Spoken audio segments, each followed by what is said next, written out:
Hello student, welcome to my YouTube channel fashion study with Radhika में आपका स्वागत है। तो आज की जो क्लास होने वाली है वो CITS एंट्रेंस एग्जाम की प्रिपरेशन के लिए हो रही है। ये जो क्वेश्चन है ये फैशन डिज़ाइन टेक्नोलॉजी के प्रीवियस ईयर क्वेश्चन पेपर से लिए गए हैं, जो कि आपके लिए काफ़ी इंपॉर्टेंट रहेंगे क्योंकि इसी टाइप के जो क्वेश्चन आपके एग्ज़ाम में आते हैं। अभी जो आपका एंट्रेंस एग्जाम होने वाला है उसके लिए इंपॉर्टेंट रहेंगे। तो ये जो हमारी क्लास 10 है, इससे पहले की जो क्लासेज आप देख सकते हैं उसमें fashion design technology and sewing technology के क्वेश्चन करवाए हुए हैं। तो चलिए स्टार्ट करते हैं आज का अपना फर्स्ट क्वेश्चन। किस प्रकार की छपाई में रोलर का उपयोग होता है? In which type of printing is a roller use? Option A block printing, option B stencil printing, option C screen printing, option D resist printing. तो हमारा राइट आंसर हो जाएगा option A block printing. Block printing में कैसे होता है roller का उपयोग? क्योंकि ब्लॉक प्रिंटिंग में क्या होता है, भारी रोलर जो होते हैं उन पर क्या है डिज़ाइन उकेरे जाते हैं, यानी उन पर डिज़ाइन बनाए जाते हैं जो कि रोलर के दबाव से फैब्रिक पर छपते हैं। और ये जो भारी रोलर होते हैं ये रबड़ के या वुडन के बने होते हैं जिनके ऊपर क्या है डिज़ाइन उकेरे जाते हैं, मतलब डिज़ाइन बनाए जाते हैं। तो जब प्रेस होता है उन पर जो दबाव पड़ता है तो उससे क्या होता है फैब्रिक पर प्रिंट छपता है। तो जो है ब्लॉक प्रिंटिंग में रोलर का उपयोग किया जाता है। राइट आंसर हो जाएगा ऑप्शन ए। नेक्स्ट क्वेश्चन है, कोरल ड्रॉ में कपड़े का डिज़ाइन बनाने के लिए किस टूल का उपयोग किया जाता है? Which tool is used to design fabric cloth in Corel Draw? Option A free hand tool, option B colour fill tool, option C fountain fill, option D बनावट फिल। तो हमारा राइट आंसर हो जाएगा option A free hand tool. जो Corel Draw है उसमें जब हम ड्रेस डिज़ाइन करते हैं तो हम फ्री हैंड टूल का उपयोग करते हैं, क्योंकि जो भी ड्रेस डिज़ाइन बना रहे हैं, ड्रेस बना रहे हैं, उसकी आउटलाइन, उसकी फ्लेयर बनाने के लिए हम क्या है फ्री हैंड टूल का उपयोग करते हैं। नेक्स्ट क्वेश्चन है, चंबा रुमाल किस राज्य से है? Chamba rumal belong to which state? Option A Assam, option B Bihar, option C Haryana, option D Himachal Pradesh. तो हमारा राइट आंसर हो जाएगा ऑप्शन डी हिमाचल प्रदेश। तो जो चंबा रुमाल है वो हिमाचल प्रदेश की फेमस है। इस पे जो है वो सिल्क धागे से एम्ब्रॉयडरी की जाती है। नेक्स्ट क्वेश्चन है, फुलकारी कढ़ाई किस राज्य में है? Phulkari embroidery belong to which state? Option A Odisha, option B Assam, option C Punjab, option D Manipur. तो हमारा पे राइट आंसर हो जाएगा ऑप्शन सी पंजाब।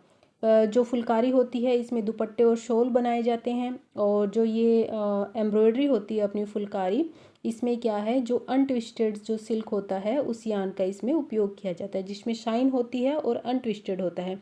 ये क्वेश्चन भी आपके पिछले जो एंट्रेंस एग्जाम है उसमें आया हुआ है कि जो अनट्विस्टेड यान होता है वो कौन सी कढ़ाई में उपयोग किया जाता है। तो आपको पता होना चाहिए, जो वो फुलकारी होती है उसमें उपयोग करते हैं, अनट्विस्टेड जो यान है सिल्क का वो उसमें यूज होता है। राइट आंसर हो जाएगा हमारा जो फुलकारी है वो पंजाब की फेमस है। नेक्स्ट क्वेश्चन है, ताना यान दिशा का संकेत क्या है? What is the indication of warp yarn direction? Option A style line, option B fold line, option C grain line, option D hem line. तो हमारा ये राइट आंसर हो जाएगा option C grain line. Grain line क्या होती है? ये होती है फैब्रिक की डायरेक्शन, यानी कि वार्प थ्रेड जो लंबाई में सीधे होते हैं उनको दिखाने के लिए क्या है ग्रेन लाइन का मार्क बनाया जाता है। जब कटिंग और स्टिचिंग करते हैं तो हम क्या करते हैं ग्रेन लाइन बनाते हैं, ये दिखाने के लिए कि जो ये है ये फैब्रिक की डायरेक्शन है और इसी डायरेक्शन में क्या है अपना फैब्रिक कट होगा। नेक्स्ट क्वेश्चन है, चिन्ह क्या कहता है? What does the sign say? Option A style line, option B grain line, option C fold line, option D cross line. तो हमारा राइट आंसर हो जाएगा ऑप्शन बी ग्रेन लाइन। जो ये आपको साइन दिया हुआ है ये जो है ये ग्रेन लाइन का होता है। जब हम पैटर्न बनाते हैं, पैटर्न मेकिंग करते हैं तो उस पैटर्न के ऊपर इस साइन को बनाते हैं, ये ग्रेन लाइन का साइन होता है, यानी कि ये फैब्रिक की जो डायरेक्शन है उसको बताता है। इससे क्या होता है जब हम फैब्रिक कटिंग करते हैं तो क्या है हम उसको सही डायरेक्शन में कटिंग करते हैं। अगर ये निशान नहीं लगा होता है तो हम क्या करते हैं फैब्रिक को क्या पता उल्टा भी कटिंग कर दे। तो ये साइन ज़रूरी होता है जब हम पैटर्न बनाते हैं, क्योंकि इसी को रख के हम पैटर्न को रख के हम फैब्रिक की कटिंग करते हैं, इस साइन को ध्यान में रख के, क्योंकि ये जो है फैब्रिक की डायरेक्शन होता है। तो राइट आंसर हो जाएगा हमारा ग्रेन लाइन। नेक्स्ट क्वेश्चन है, पत्तियों की रूपरेखा के लिए किस सिलाई का उपयोग किया जाता है? Which stitch is used for outlining leaves, यानी कि जो लीव्स बनाते हैं तो उनकी आउटलाइन के लिए हम कौन सी जो एम्ब्रॉयडरी है उसका उपयोग करते हैं? Option A stamp stitch, option B blanket stitch, option C button hole stitch, option D cross stitch. तो हमारा राइट आंसर हो जाएगा option A stamp stitch. Stamp stitch जो होती है ये जो हम फूल पत्तियां बनाते हैं उनकी टहनियाँ बनाने के लिए उपयोग करते हैं, या फिर आउटलाइन बनाने के लिए उपयोग करते हैं, या फिर कोई घुमावदार शेप बनानी हो तो वहाँ पे हम स्टैम्प स्टिच का उपयोग करते हैं। स्टैम्प स्टिच बोलते हैं इसको, या फिर स्टैम्प एम्ब्रॉयडरी बोलते हैं। तो राइट आंसर हो जाएगा हमारा ऑप्शन ए। नेक्स्ट क्वेश्चन है, मूंगा रेशम किस राज्य से है? Muga silk is from which state? Option A Assam, option B Karnataka, option C Tamil Nadu, option D Kerala. तो हमारा राइट आंसर हो जाएगा ऑप्शन ए असम। जो ये मूंगा सिल्क है ये असम का फेमस है, इसमें ज़्यादा साइन होती है और ये अच्छी क्वालिटी का होता है। नेक्स्ट क्वेश्चन है, लूप्ड स्टिच का उदाहरण क्या है? Which is an example of looped stitch? Option A back stitch, option B stamp stitch, option C chain stitch, option D cross stitch. तो हमारा राइट आंसर हो जाएगा option C chain stitch. Chain stitch जो होती है इसको looped stitch भी बोलते हैं, क्योंकि इसमें क्या होता है धागे के लूप्स बनते हैं, यानी कि एक लूप से धागा निकल क्या करता है दूसरा लूप बनाता है, तो इसे ही लूप स्टिच बोलते हैं। इसमें लूप बनते जाते हैं, फिर कह सकते हैं आप चैन बनती है इसमें, तो इसी को जो है वो चैन स्टिच बोलते हैं और इसी को लूप्ड स्टिच भी बोलते हैं। तो राइट आंसर हो जाएगा option C chain stitch. Next question है, डिज़ाइन का एक तत्व कौन सा है? Which is an elements of design? Option A बनावट, ऑप्शन बी सामंजस्य, ऑप्शन सी ताल, ऑप्शन डी जोड़। तो हमारा राइट आंसर हो जाएगा ऑप्शन ए टेक्सचर, बनावट। तो जो एलिमेंट्स ऑफ डिज़ाइन होते हैं वो अपने जैसे लाइन, टेक्सचर, कलर, शेप, तो ये जो होते हैं ये अपने एलिमेंट्स ऑफ डिज़ाइन होते हैं। और जो हारमनी, रिदम, इम्फेसिस ये जो होते हैं ये अपने क्या होते हैं प्रिंसिपल ऑफ डिज़ाइन होते हैं। तो राइट आंसर हो जाएगा एलिमेंट्स ऑफ डिज़ाइन जो है हमारा वो है टेक्सचर। नेक्स्ट क्वेश्चन है, नीडल प्लेट का दूसरा नाम क्या है? What is another name for needle plate? Option A feed dog, option B face plate, option C सिलाई नियामक, ऑप्शन डी थ्रोट प्लेट। तो हमारा राइट आंसर हो जाएगा ऑप्शन डी थ्रोट प्लेट। जो नीडल प्लेट होती है उसको हम थ्रोट प्लेट भी बोलते हैं। नेक्स्ट क्वेश्चन है, फैशन डिज़ाइन में ड्रेपिंग का क्या अर्थ है? What does draping mean in fashion design? Option A fabric के लिए प्रिंट डिज़ाइन करना, designing print for fabric. Option B dress form पर 3D ड्रेस बनाना, creating 3D garment on a dress form. Option C seams और सिलाई करना, sewing seams and stitches. Option D वस्त्रों में श्रृंगार करना, एडिंग एम्बेलिशमेंट टू गारमेंट। तो हमारा राइट आंसर हो जाएगा जो ड्रेपिंग का काम होता है वो होता है ड्रेस फ्रॉम पर 3D वस्त्र बनाना, यानी कि creating 3D garment on a dress from. इस पे क्या करते हैं जो ड्रेस फॉर्म होती है उस पे 3D वस्त्र बनाए जाते हैं। फैब्रिक को क्या करते हैं डायरेक्ट ड्रेस फॉर्म या जो मतलब मैन्युकिन है उसके ऊपर लपेट कर ड्रेस डिज़ाइन की जाती है, जिसमें क्या है ड्रेस की फिटिंग, ड्रेस की जो लेयर है, ड्रेस की जो फुलनेस है सब शो होती है। तो इसे ही क्या कहते हैं 3D ड्रेस डिज़ाइन करना कहते हैं, क्योंकि इसमें जो ड्रेस के मतलब फिटिंग, फ्लेयर, जो फुलनेस होती है वो सब शो होता है इसमें। तो राइट आंसर हो जाएगा हमारा ऑप्शन बी। नेक्स्ट क्वेश्चन है, फैशन शब्दावली में प्लीटिंग का क्या अर्थ है? What does pleating mean in fashion terminology? Option A कपड़ा फोल्ड करना, folding the fabric, option B सिलाई करना, sewing stitches, option C button लगाना, adding button, option D design बुनाई करना, एम्ब्रॉयडरी डिज़ाइन। तो हमारा राइट आंसर हो जाएगा ऑप्शन ए कपड़ा फोल्ड करना, यानी फोल्डिंग द फैब्रिक। इसमें क्या होता है फैब्रिक को फिक्स मेजरमेंट में एक ही डायरेक्शन में जो है वो मोड़ा जाता है, यानी उसको फोल्ड किया जाता है, और इससे हम क्या करते हैं प्लीट बनाते हैं, जैसे नाइफ प्लीट हो गया, बॉक्स प्लीट हो गया।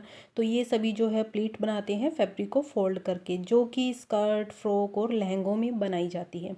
तो कहने का मतलब ये है प्लीटिंग का जो मतलब होता है वो होता है फैब्रिक को फोल्ड करना, फैब्रिक में फोल्डिंग करना। तो राइट आंसर हो जाएगा हमारा ऑप्शन ए। नेक्स्ट क्वेश्चन है, कपड़े की तकनीकी बुनाई में विजार्ड नीडल का उपयोग किस लिए किया जाता है? Why is the wizard needle used in technical knitting of cloth?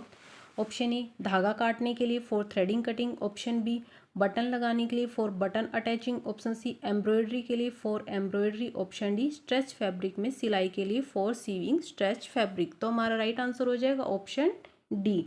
जो स्ट्रेच फैब्रिक होता है इसमें सिलाई के लिए जो है विजार्ड नीडल का उपयोग किया जाता है। स्ट्रेच फैब्रिक जैसे होजरी, नीटवेयर, लाइक्रा, तो इन पर क्या करते हैं, विजार्ड नीडल का उपयोग करते हैं। क्यों? क्योंकि अगर हम नॉर्मल नीडल से इन फैब्रिक पर, स्ट्रेच फैब्रिक पर अगर स्टिच करते हैं तो धागे में गैप आता है। तो जो स्ट्रेच फैब्रिक होते हैं इनके लिए स्पेशली जो होती है वो विजार्ड नीडल होती है। तो राइट आंसर हो जाएगा ऑप्शन डी। नेक्स्ट क्वेश्चन है, मोम में डिज़ाइन की रूपरेखा के लिए किस प्रकार की स्थानांतरण विधि का उपयोग किया जाता है? Which type of transfer method is used for outlining a design in wax? Option A सीधी विधि, direct method. Option B carbon विधि, carbon method. Option C tacking विधि, टैकिंग मेथड। ऑप्शन डी इस्त्री द्वारा स्थानांतरण, ट्रांसफर बाय आयरनिंग। तो हमारा right answer हो जाएगा option D, iron on transfer, इस्त्री द्वारा स्थानांतरण। इसमें क्या करते हैं, डिज़ाइन को पहले किसी ट्रेसिंग पेपर पर बनाते हैं, फिर वैक्स पर जहाँ डिज़ाइन बना है उसको रख देते हैं। जहाँ डिज़ाइन बना है उस डिज़ाइन को क्या करते हैं, वैक्स पर रख देते हैं। फिर उस पर क्या है, हॉट आयरन करते हैं, जिससे क्या होता है, जो डिज़ाइन है उसकी आउटलाइन अच्छे से उसके ऊपर ट्रांसफ़र हो जाती है। तो ये जो विधि होती है, जो मेथड होता है, ये आयरनिंग के द्वारा किया जाता है, प्रेसिंग से किया जाता है। तो राइट आंसर हो जाएगा हमारा ऑप्शन डी। नेक्स्ट क्वेश्चन है, टिंट क्या है? What is tint? Option A combine interesting and structure into one shape. Option B development of the next stage of drawing. Option C increase the volume and depth of drawing. Option D mixture of colour with white and black. तो हमारा right answer हो जाएगा option D, सफ़ेद और काले के साथ रंग का मिश्रण। जो टिंट होता है वो क्या होता है, कोई भी जो प्योर कलर होता है, जैसे रेड हो गया, येलो हो गया, ब्लू हो गया, तो इन कलर में क्या करते हैं, अगर वाइट और ब्लैक कलर मिक्स कर देते हैं तो उनकी जो इंटेंसिटी है वो चेंज हो जाती है। तो हमारा राइट आंसर हो जाएगा ऑप्शन डी, जो टिंट होता है वो mixture of colour with white and black होता है। नेक्स्ट क्वेश्चन है, फैशन डिज़ाइन में क्रोकी का क्या अर्थ है? What does croquis mean in fashion design? Option A एक प्रकार का कपड़ा, a type of fabric. Option B एक फैशन फिगर का drawing, a drawing of a fashion figure. Option C एक प्रकार की कढ़ाई, a type of embroidery.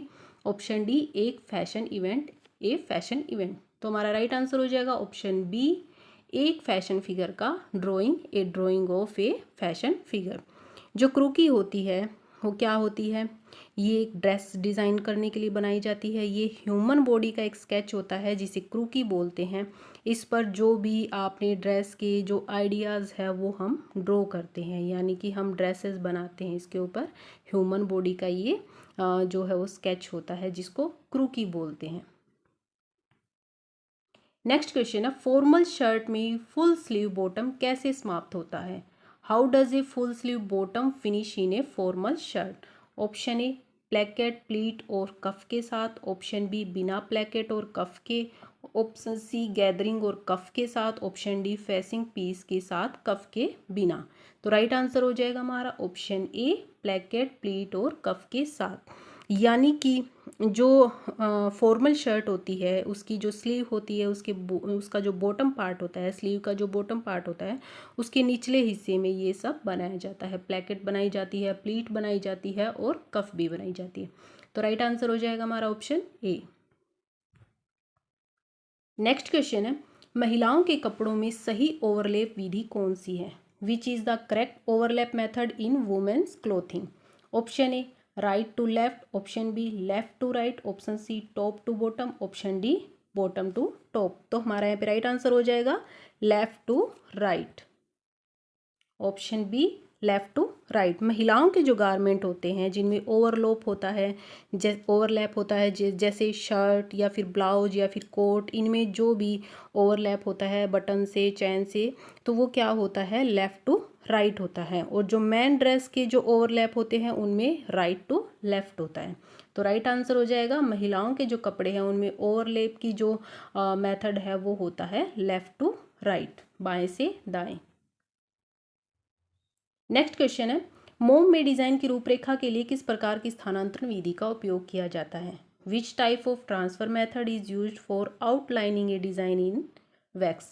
Option A सीधी विधि, ऑप्शन बी कार्बन विधि, ऑप्शन सी टैकिंग विधि, ऑप्शन डी इस्त्री द्वारा स्थानांतरण। तो राइट आंसर हो जाएगा हमारा ऑप्शन डी, इस्त्री द्वारा स्थानांतरण। ये क्वेश्चन दोबारा रिपीट हुआ है, तो मैंने आपको एक क्वेश्चन समझाया कि इसमें क्या होता है। मोम में डिज़ाइन की रूपरेखा के लिए क्या करते हैं हम, कोई भी जब डिज़ाइन बनाते हैं किसी ट्रेसिंग पेपर पे, तो उसमें क्या करते हैं, जो डिज़ाइन बना है उसको वैक्स के ऊपर रखते हैं, फिर उसके ऊपर क्या है प्रेसिंग की जाती है, जिससे क्या है जो हमारा वो डिज़ाइन है उसके ऊपर अच्छे से जो है वो ट्रांसफ़र हो जाता है, उसकी आउटलाइन अच्छे से शो होती है। तो राइट आंसर हो जाएगा हमारा ऑप्शन डी। नेक्स्ट क्वेश्चन है, किस सिलाई को लूप स्टिच कहा जाता है? Which stitch is called a loop stitch? Option A cross stitch, option B back stitch, option C chain stitch, option D stamp सिलाई। तो हमारा राइट आंसर हो जाएगा option C chain stitch. Chain stitch जो होती है इसी में लूप बनते हैं, क्योंकि एक धागे से लूप बना है, उसी लूप से निकल के जो है वो दूसरा लूप निकलता है। तो जो चैन बनने की प्रोसेस, जो लूप बनने की प्रोसेस होती है वही चैन स्टिच होती है, उसी को लूप स्टिच भी बोला जाता है। तो राइट आंसर हो जाएगा हमारा ऑप्शन सी। नेक्स्ट क्वेश्चन है, काटने से पहले कपड़े पर चिन्हित पैटर्न लेआउट को क्या कहा जाता है? What is the pattern layout marked on the fabric called before cutting? Option A lay, option B layout, option C निशान और मार्कर, ऑप्शन डी पैटर्न। तो हमारा यहाँ पे राइट आंसर हो जाएगा ऑप्शन सी निशान। यानी कि जो फैब्रिक है उसकी कटिंग करने से पहले जो चिन्हित पैटर्न लेआउट है उसको जो बोलते हैं वो क्या है, मार्किंग है। कहने का मतलब ये है, गारमेंट को काटने से पहले पैटर्न रखकर जो निशान लगाए जाते हैं गारमेंट पर उसे मार्कर कहते हैं। ये प्रोसेस जो होती है गारमेंट इंडस्ट्री में मैन्युफैक्चरिंग में की जाती है। इसमें क्या करते हैं, जो फैब्रिक की बहुत सारी लेयर्स होती है उनको एक साथ कटिंग किया जाता है, तो उसके लिए क्या करते हैं, इसमें पैटर्न रखकर जो पैटर्न की जो मार्किंग है, पैटर्न की जो शेप है उसको क्या करते हैं कपड़े पे स्थानांतरित करते हैं, कपड़े पे मार्क करते हैं, उसके बाद उसकी कटिंग की जाती है। तो क्वेश्चन में आपसे पूछा गया है कि कपड़े पर चिन्हित पैटर्न लेआउट को, तो चिन्हित का मतलब मार्क, यानी कि मार्क किया हुआ जो लेआउट है उसको क्या कहते हैं, तो वो होता है निशान या फिर मार्कर। तो राइट आंसर हो जाएगा हमारा ऑप्शन सी। तो जो आज के अपने 22 क्वेश्चन मैंने आपको इम्पोर्टेंट क्वेश्चन करवाए हैं फैशन डिज़ाइन टेक्नोलॉजी के। नेक्स्ट वीडियो में हम एक और previous year question paper solve करेंगे। आई होप आपको मेरी वीडियो समझ आ रही होगी, आपको क्वेश्चन समझ में आ रहे होंगे, क्योंकि मैं एक एक क्वेश्चन जो है आपको समझा रही हूँ। सो मेरी वीडियो के साथ बने रहे, मेरी वीडियो को लाइक कीजिए, शेयर कीजिए और चैनल को भी सब्सक्राइब कीजिए। Okay, thank you.